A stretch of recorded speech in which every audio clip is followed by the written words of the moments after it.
مقام في الذرى صعب المنال، بلوغ رقيه شبه المحال، رافع دون رفعته الثريا، ودون بهائه بدر الكمال. مقام في الذرى صعب المنال، بلوغ رقيه شبه المحال، رافع دون رفعته الثريا، ودون بهائه بدر الكمال. له آل النبي الغر نالوا، فآل المصطفى أكرم بآله، ميامين عمالقة عظام، بدين محمد بالغ المعالي. الحمد لله رب العالمين، والصلاة والسلام على رسوله محمد وعلى آله وأصحابه ومن تبعهم بإحسان إلى يوم الدين. قال الله تبارك وتعالى في القرآن العظيم: فأعوذ بالله من الشيطان الرجيم، يا أيها الذين آمنوا أنفقوا مما رزقناكم من قبل أن يأتي يوم لا بيع فيه ولا خلة ولا شفاعة والكافرون هم الظالمون. صدق الله العظیم. خدمت همه بینندگان عزیز و گرامی، السلام علیکم و رحمت الله تعالی و برکاته.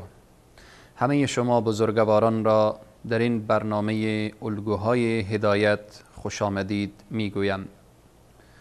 الله سبحانه و تعالی بر همه ما توفیق بده که راه بزرگان و سلف صالحین را درست و صحیح تعقیب نموده و اصحاب پیامبر اکرم صلی الله علیه و سلم که در رأس صحابه و اصحاب پیامبر خلفاء الراشدین ابوبکر و عمر و عثمان و علی، الله سبحانه و تعالی ما را پیرو واقعی این بزرگان دین بگرداند. در جلسه گذشته پیرامون مدیریت سیدنا عمر و آن هم در وقتی که رعیت به بحران اقتصادی قرار گرفته بودند اشاره نمودیم.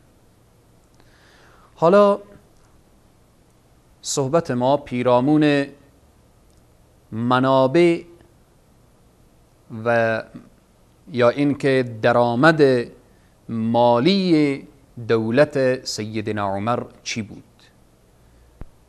نظام مالی چگونه بود؟ در زمان سیدنا عمر برای دولت اسلامی و خلافت اسلامی کی کمک میکرد؟ که امروز میبینیم کشورهای اسلامی چشم طمع و دست طمع به کشورهای کفر دوخته و میگه اگر کمک های کفار قطع بشه ما از بین میریم. مسلمان ها در صدر اسلام از اون عظمت، بزرگی و شأن و شوکتی که برخوردار بودن، همانطوری که سیاست قوی داشتن، ثروت کامل هم داشتن، سرمایه قوی هم داشتن. این قوت که قوت اقتصادی و یا نظام مالی در زمان سیدنا عمر از کجا می آمد؟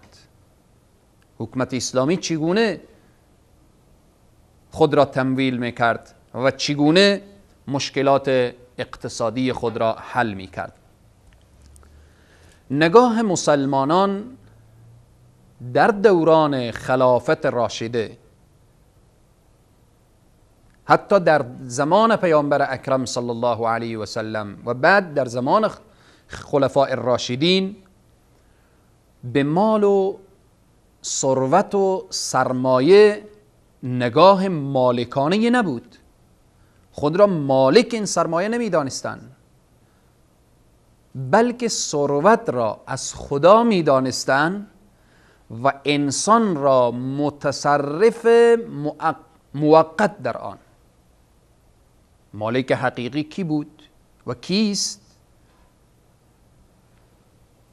واضح و مسلم هست.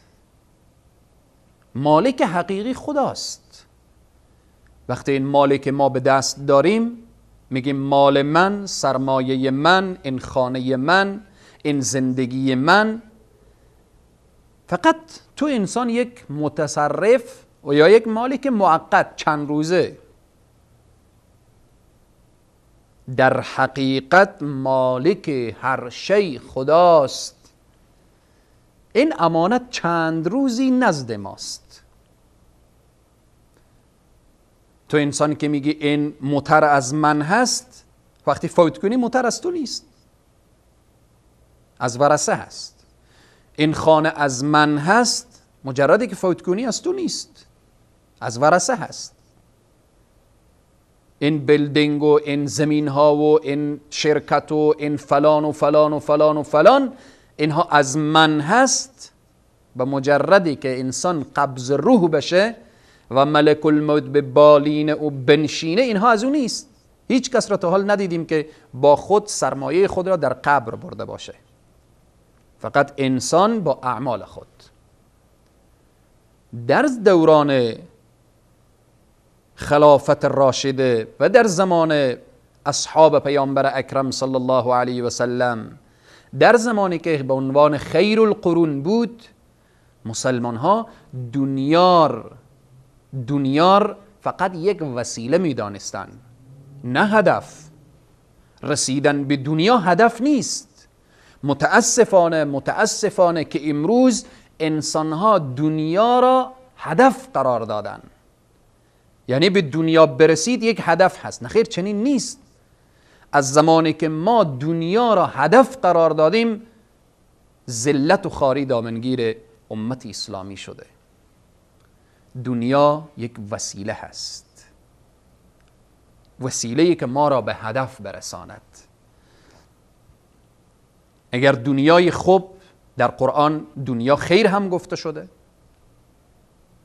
در دنیا انسان فطرتاً محبت داره، اما اگر این دنیا وسیله خوبی، یعنی این دنیا اگر قدرت بود، این قدرت ما را به خدا رساند. اگر سرمایه بود، این سرمایه ما را به خدا رساند، ما را به خدا وصل کرد، سبب نجات ما از آتش جهنم و عذابها و فتنه های قبر و حشر شد، این دنیا دنیای خوب هست. بزرگان می‌فرمایند آنچه جای علت است دنیا پرستی است، نه دنیا داری. اصحاب پیامبر دنیا داشتن، سرمایه داشتن، ولی محبت دنیا در قلب اونها نبود و دنیا را یک وسیله می دانستن. دنیا یک وسیله هست تا ما را به هدف برسانه و هدف اصلی و نهایی یک مسلمان اینه که رضایت الله سبحانه و تعالی را به دست بیاره. تو کسی که سرمایه داری، با سرمایه خود رضایت الله را به دست بیار. برای فقرا و مستضعفین به کارهای خیر، به مدارس و حوزه‌های علمی کمکی داشته باش. به دارالعلوم ها، به دارالایتام ها، به اینها باقیات الصالحات برای خود بگذار، صدقه جاریه برای خود بگذار.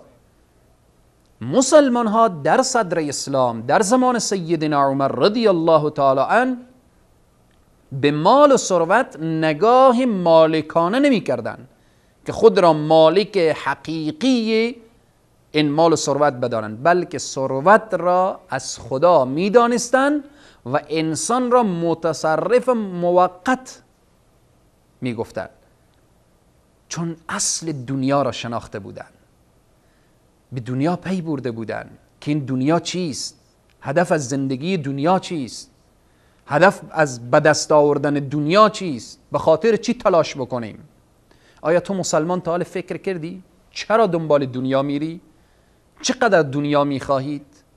تا چی زمانی دنبال دنیا میروید؟ و به دست آوردن دنیا به خاطر چیست؟ این میلیون ها به دست آوردن، میلیارد ها به دست آوردن، بیلدینگ ها را ساختن، مارکت های عجیب و غریب ساختن، شرکت های عجیب و غریب، هدف چیست؟ اینها مشکلی نیست. اگر در راه خیر استفاده بشه همه نعمت هست، همه فضل الله سبحانه و تعالی هست.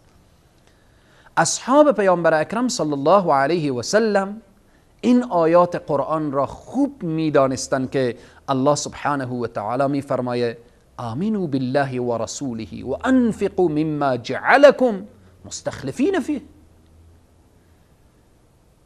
ایمان بیارید به خدا و رسول خدا و انفاق کنید از این که مما جعلكم مستخلفین فیه.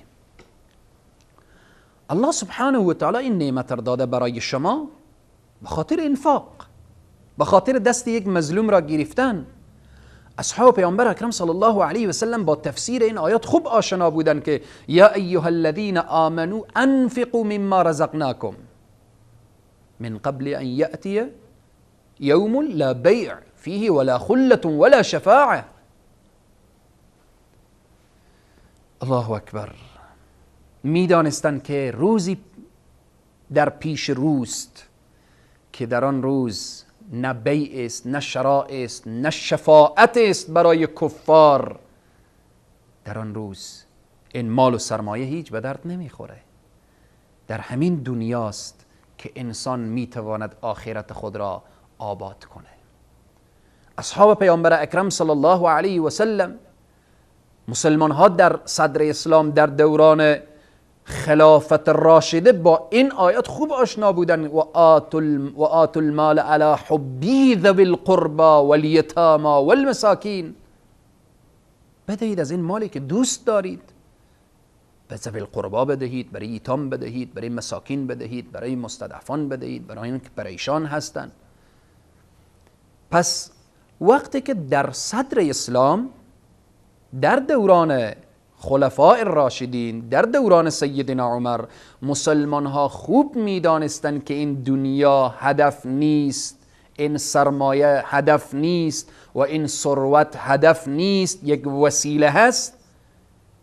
حالا وقتی شناختن که این یک وسیله هست، میدانستند که این وسیله باید در خدمت دولت اسلامی باشه، این وسیله باید در خدمت خلافت اسلامی باشه، این وسیله باید در دسترس حاکم قرار بگیره که از طریق این برای کل امت اسلامی و برای تک تک مسلمان ها بالاخره رسیدگی بشه. منابع و درآمد دولت در زمان سیدنا عمر رضی الله تعالی عنه، اول مسئله زکات. وقتی که گفتیم صحابه دنیا را یک وسیله می دانستن و از دنیا متوجه بودن که در این مال حق نهفته هست که تعلق به فقرا و مستضعفین میگیره، با عنوان زکات، زکات را درست و صحیح می پرداختن که یکی از ارکان مهم اسلام هست زکات. زکات مسئله عشر، وقتی که از کشت و از میوجات و از طلا و از نقره و از مال تجارتی و از حیواناتی که به او حد نصاب میرسید، هر کدام اینها از اینها زکات و عشر و اینها جدا میشد و به خزانه مسلمان ها تحویل داده میشد. این یکی از راههای منابع درآمد دولت در زمان سیدنا عمر رضی الله تعالی عنه. و یا این که میتوانیم بگوییم نظام مالی در زمان سیدنا عمر یکی از راهایش به دست آوردن مسئله عشر و زکات و اینها بود. دوم مسئله جزیه بود که نوع مالیات هست، از ذمیان اهل کتاب گرفته می شد، آنهایی که بر اینا جبر و اکراه نشده بود که شما حتما مسلمان شوید و گفتم نشده بود که شما این سرزمین را ترک کنید، در زیر سایه حکومت اسلامی زندگی می کنید، جان شما حفظ، مال شما حفظ، ناموس شما حفظ، حتی اعتقادات و باورهای شما حفظ. شما باید سالانه اینقدر به خزانه مسلمان ها بپردازید نسبت به این همه زحماتی که حکومت اسلامی به شما میکشه، که در سوره توبه آیه 29 الله سبحانه و تعالی این قضیه را بیان میکنه. این دوم، اول گفتیم مسئله زکات یا مسئله عشر یا دوم مسئله جزیه. راههای دیگر درآمد در دولت اسلامی خصوصا که بحث ما در زمان خلافت اسلامی در زمان خلیفه دوم اسلام سیدنا عمر هست که راههای دیگر چیست؟ ان شاء الله بعد از یک میان برنامه راههای دیگر به دست آوردن مال و سرمایه به خزانه مسلمان ها ان شاء الله بیان خواهیم کرد. لقد رضي الله عن المؤمنين إذ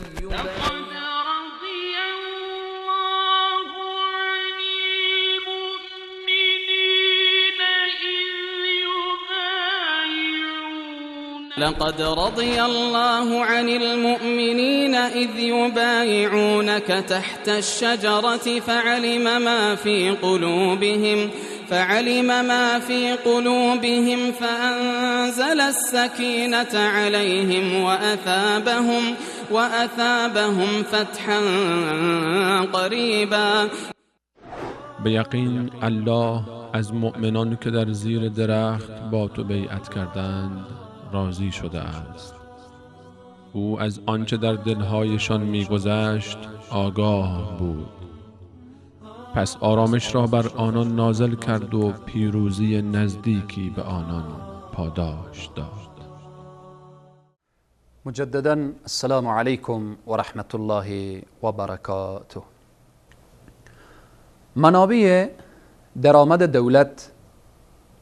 دولت سیدنا عمر فاروق رضی الله تعالی عنه، دولت اسلامی، گفتیم که اولین درآمد مسئله زکات و همچنین مسئله عشر و مسئله جزیه و دیگر عواید گمرکی که در آن وقت و زمان یعنی سایه دولت اسلامی وسیع شده بود. از شهرهای مختلف و از مرزهای مختلف تجار و بازرگانان از مرزها مالها را عبور و مبور داشتند که به عنوان مالیات از آنها چیزی گرفته میشد، اما عادلانه گرفته میشد، نه مثل امروزی که در خیلی از کشورها به تحت نام مالیات تاجر مسکین و فقیر در گمرک ها چنان آزار میدهند، چنان اذیت میکنند که شاید تاجر از آن تجارت خود و معامله خود هم پشیمان باشد. در بسیاری از گمرک ها میبینیم رشوت هست، در بسیاری از گمرک ها میبینیم ظلم هست، ستم هست، بی‌عدالتی است. سیدنا عمر رضی الله تعالی عنه از تاجران و بازرگانانی که وارد مرزهای اسلامی می شدن مالیات می گرفت و مالیات گرفته می شد به طریق عادلانه که خود تاجر هم راضی بود و در از او افتخار هم می کرد. مسئله فی و غنیمت، مالی که بدون دواندن اسب به دست مجاهدین بیفته او را فی میگن و همچنین به مالی که با کفار حربی مسلمان ها مبارزه کنن و اون مال به دست مسلمان ها بیفته او را غنیمت میگن. پس مسئله فی و غنیمت مالی بود که به خزانه مسلمان ها آورده میشد. از هر طرف و از هر شهر و یا شهرهای مختلف این عواید می آمد به بیت المال مسلمین و از آنجا تقسیم می شد برای مستحقین و برای آنهایی که مستحق بودند و پریشان بودند و آنهایی که در او سهم داشتند. ترتیب خزانه یا میتونیم بگیم خزانه کل و سازمان برنامه بودجه در زمان رسول اکرم صلی الله علیه و سلم، وقتی که مال به دست مسلمان ها می آمد بیدرنگ توزیع می کردن، چون آنقدر سرزمین مسلمان ها وسیع نشده بود، پهناور نشده بود و مال زیادی هم نمی آمد. آن مالی که در زمان رسول اکرم صلی الله علیه و سلم می آمد و به رسول الله تسلیم می دادن، رسول اکرم صلی الله علیه و سلم جا در جا توزیع می کردن و تقسیم می کردن. و در زمان سیدنا ابوبکر الصدیق رضی الله تعالی هم همچنین بود. زمان سیدنا عمر هنگامی که فتح و فتوحات صورت گرفت، اینجا نیاز به این بود که مسلمان ها خزانه داشته باشن، مسلمان ها بودجه داشته باشن، مسلمان ها و بالآخره ترتیب و تنظیم و چون در زیر سایه حکومت سیدنا عمر فاروق حالا دیگه اشخاص آمدن که باید حقوق تعیین بشه و حقوق اونها هم مشخص باشه. سیدنا عمر رضی الله تعالی عنه این خزانه را تأسیس کردن. یعنی بیت المال وقتی که میگوییم از این بیت المال حقوق خلیفه داده میشد، از این بیت المال حقوق قاضی داده میشد، حقوق لشکر داده میشد، حقوق کارمندان داده میشد، هزینه پروژه های عمومی و خصوصی از آن پرداخته میشد برای تمام کسانی که رعیتش بودن. یک سهمیه از بیت المال مقرر کرده بود سیدنا عمر رضی الله تعالی عنه. حتی از این پول به کی سهمیه داده میشد؟ بسیار نکته مهم است. همه کس در رعیت سیدنا عمر رضی الله عنه.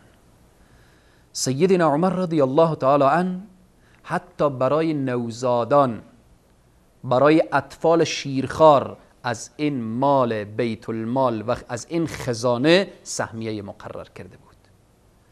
و سیدنا عمر می گفت هر فرد مسلمان باید از روز تولد تا روز وفات سهم در بیت المال داشته باشد. الله اکبر.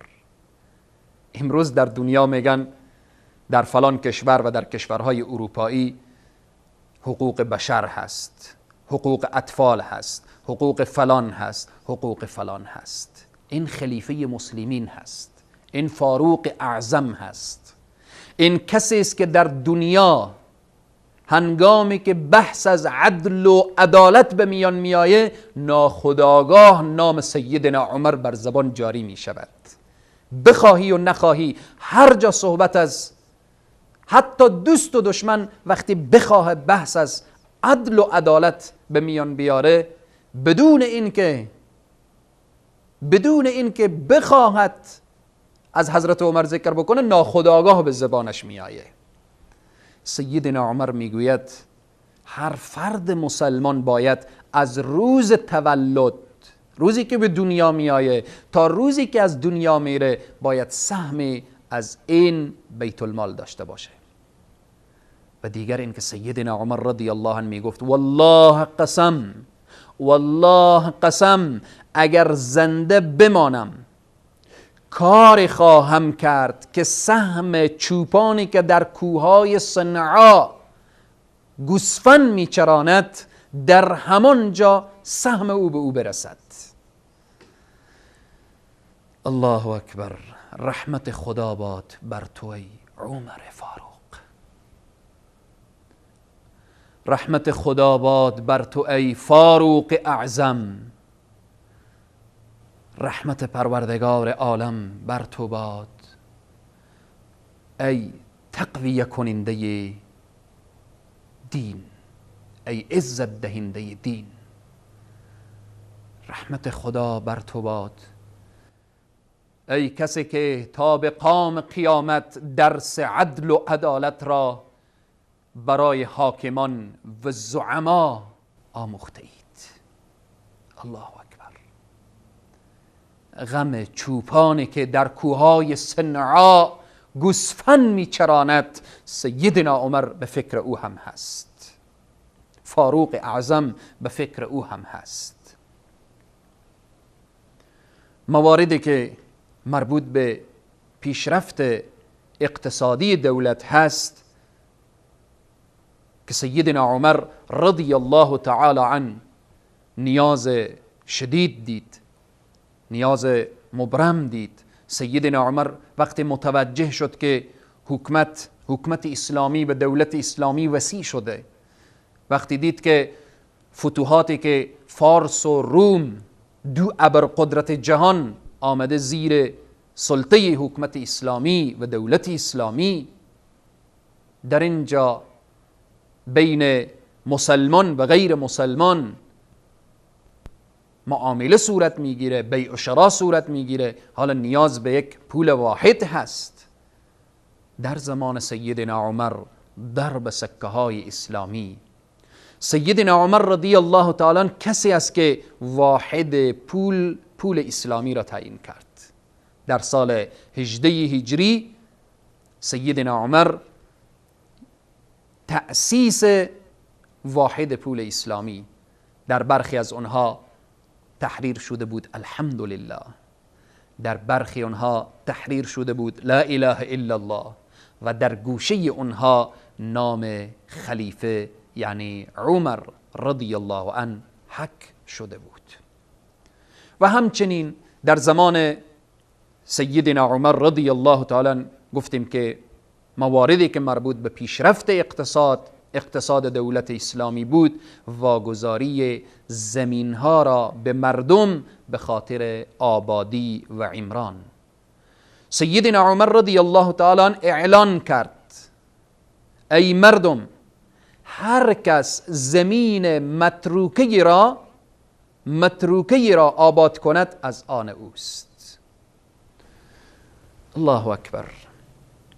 سیدنا عمر تنها غم دین رعیت خود را نمیخورد. سیدنا عمر تلاش میکرد که رعیتش هم دنیای خوبی داشته باشند و هم آخرت خوبی داشته باشند. سیدنا عمر تلاش میکرد که رعیتش در دنیا هم سرفراز و سربلند زندگی کنند و در آخرت هم سرفراز و سربلند باشند. این را میگویند خلیفه عادل، این را میگویند حاکم عادل، این را میگویند شخصیتی که لا اله الا الله، لا اله الا الله. سخن از عمر رضی الله عنه به راستی فدای توشم ای رسول خدا، که عمر را در حقیقت درک کرده بودید و می گفتید که اگر بعد از من نبی می آمد قطعا عمر خواهد بود. رسول اکرم صلی الله علیه و سلم سیدنا عمر را شناخته بود. الله سبحانه و تعالی بر همه ما توفیق بده که بزرگان دین خود را درست و صحیح بشناسیم و راه اونها را درست و صحیح تعقیب کنیم.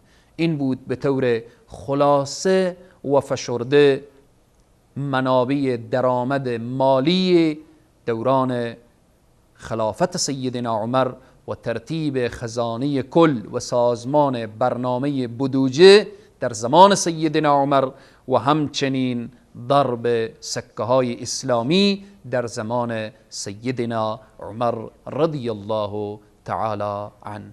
ان شاء الله به برنامه بعد پیرامون دستگاه قضایی در دوران سیدنا عمر که چگونه قضات و چگونه در شهرها به عنوان قاضی معرفی کرده بود و تعیین کرده بود و قضاتش چگونه برخورد با مردم داشتن و سیدنا عمر چگونه برخورد با قضات داشت، در جلسه بعدی ان شاء الله باذن الله بیان خواهیم کرد. تا برنامه بعد شما را به خدای کریم و رحیم می سپارم و السلام علیکم و رحمت الله تعالی و برکاته. مقام في الذرى صعب المنال، بلوغ رقيه شبه المحال، رافع دون رفعته الثريا، ودون بهائه بدر الكمال. مقام في الذرى صعب المنال، بلوغ رقيه شبه المحال، رفيع دون رفعته الثريا، ودون بهائه بدر الكمال. له آل النبي الغر نالوا، فآل المصطفى أكرم بآله.